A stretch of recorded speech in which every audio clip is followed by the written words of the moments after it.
Vous suivez ce dossier pour Europe 1. On a appris aujourd'hui que Laetitia Hallyday avait décidé de changer d'avocat. On sait pourquoi.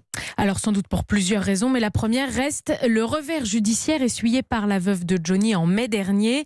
Une décision du tribunal de Nanterre qui allait au-delà des espérances de Laura et David en reconnaissant que Johnny était plus français qu'américain, qu'il avait sa résidence habituelle dans l'Hexagone. La juge ouvrait alors la voie à une application du droit français des successions, c'est-à-dire en fait à l'annulation du testament qui ne léguait rien aux aînés du rocker. L'autre enjeu réside dans les négociations en coulisses pour trouver un accord sans attendre les interminables années de procédure. Laborieuses négociations au cours desquelles le clan des enfants David et Laura avait commencé à se demander ces derniers mois dans quelle mesure Laetitia Hallyday était bien tenue au courant de tout ce qui s'y jouait. Bref, exit l'avocat des dernières années de Johnny, maître Amir Aslani, jusque-là très discret avocat d'affaires qui avait notamment organisé le patrimoine du chanteur en trust américain.